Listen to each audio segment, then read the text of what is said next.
वाल्मीकि रामायण की इस पवित्र गाथा में आज हम सुंदर कांड की एक बहुत ही भावनात्मक यात्रा पर चलेंगे। ये वो अध्याय है जो सिर्फ शक्ति का नहीं, बल्कि भक्ति, बुद्धि और सच्ची निष्ठा का प्रतीक है।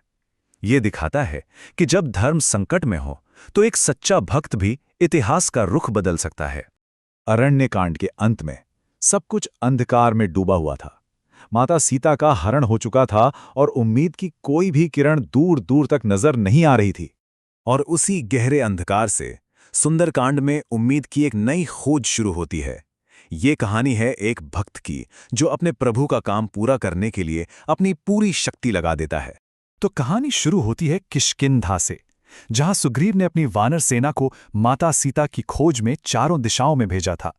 पर सबसे बड़ी चुनौती दक्षिण दिशा की ओर जाने वाले दल के सामने थी। अंगद, जांबवान और हनुमान के नेतृत्व में वानरों का दल घने जंगलों और पहाड़ों को पार करता हुआ भारत के बिल्कुल दक्षिणी छोर तक पहुंच तो गया, लेकिन वहां मानो उनकी यात्रा थम सी गई। उनके सामने था एक विशाल, अंतहीन महासागर। उसे देखकर पूरी वानर सेना में घोर निराशा छा गई। लक्ष्य अब नामुमकिन सा लगने लगा था। समय भी खत्म हो रहा था और हार लगभग तय दिख रही थी। लेकिन जब सबने उम्मीद छोड़ दी थी, ठीक तभी एक ऐसा मोड़ आया जिसने सब कुछ बदल दिया। ये पल सुंदरकांड का हृदय है, जहां निराशा को भक्ति की शक्ति से तोड़ा जाता है। उस निराशा के माहौल में दल के सबसे अनुभवी और ज्ञानी सदस्य जांबवान हनुमान के पास गए। उन्होंने हनुमान को उनकी भूली हुई शक्तियों की याद दिलाई, जो उन्हें एक श्राप की वजह से याद नहीं थीं। उन्होंने कहा कि हनुमान कोई साधारण वानर नहीं, बल्कि वायुपुत्र हैं, जिनकी शक्ति और गति की कोई सीमा ही नहीं है। जांबवान के शब्द सुनते ही हनुमान को अपनी असीम शक्तियों का एहसास हुआ, लेकिन उन्होंने ये विशाल रूप अहंकार से नहीं, बल्कि अपने प्रभु श्री राम को याद करके धारण किया, क्योंकि उनकी शक्ति का असली स्रोत उनकी भक्ति थी, उनका अहंकार नहीं।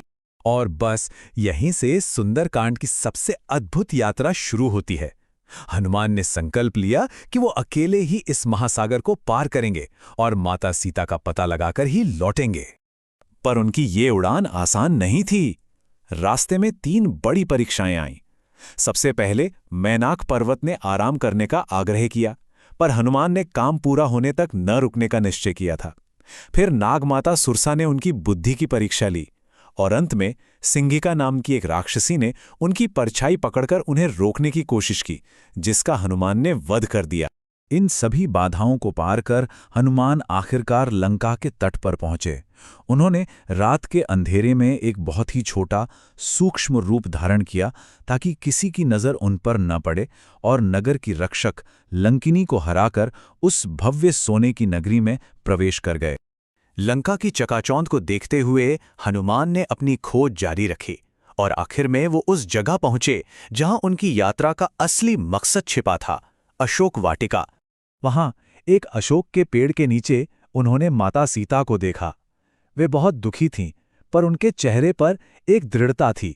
रावण उन्हें लगातार धमका रहा था, पर श्री राम पर उनका विश्वास अटूट था, बिल्कुल चट्टान की तरह।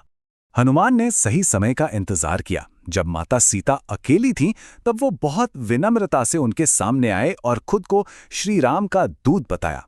विश्वास दिलाने के लिए उन्होंने श्री राम की दी हुई उनकी मुद्रिका यानी अंगूठी माता सीता को दी। उस अंगूठी को देखते ही माता सीता को पूरा विश्वास हो गया। उनके मन में उम्मीद की एक नई किरण जगी कि श्री राम उन्हें बचाने जरूर आएंगे। सबूत के तौर पर उन्होंने अपनी चूड़ामणि यानी सिर का गहना हनुमान को सौंपा, ताकि वो श्री राम को उनके जीवित और सुरक्षित होने का संदेश दे सकें। यही पल सुंदरकांड की पहली और सबसे बड़ी सफलता थी। ये केवल हनुमान की उड़ान नहीं है, यह भक्ति की विजय है। अगर आप रामायण की इस शुद्ध, क्रमबद्ध और भावनात्मक कथा को आगे भी देखना चाहते हैं, तो अभी चैनल को सब्सक्राइब करें। माता सीता का पता लगाना हनुमान का पहला लक्ष्य था, लेकिन उनका काम अभी खत्म नहीं हुआ था। अब समय था रावण को यह संदेश देने का कि श्री राम का एक दूत लंका में घुस चुका है। इसके लिए हनुमान ने जानबूझकर अशोक वाटिका को तहस नहस करना शुरू कर दिया। उन्होंने रावण के बेटे अक्षय कुमार का वध किया और आखिर में जब रावण के सबसे शक्तिशाली बेटे मेघनाद ने ब्रह्मास्त्र का इस्तेमाल किया तो हनुमान ने उसका मान रखते हुए खुद को बंधक बनने दिया। उनका असली मकसद तो रावण के दरबार तक पहुंचना था। रावण के दरबार में हनुमान जरा भी डरे नहीं। उन्होंने रावण को धर्म का रास्ता दिखाया और चेतावनी दी कि वो सम्मान के साथ माता सीता को लौटा दे और श्री राम से माफी मांग ले। लेकिन घमंड में डूबे रावण ने उनकी एक नहीं सुनी। गुस्से में आकर रावण ने दूत को मारने के बजाय उसकी पूंछ में आग लगाने का हुक्म दिया और यही उसकी सबसे बड़ी भूल साबित हुई। हनुमान ने उसी जलती हुई पूंछ से पूरी सोने की नगरी लंका में आग लगा दी।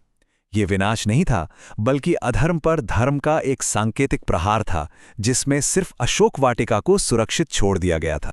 लंका को अपनी शक्ति का एहसास कराने के बाद हनुमान एक बार फिर माता सीता से विदा लेने गए और अपनी वापसी की यात्रा शुरू की।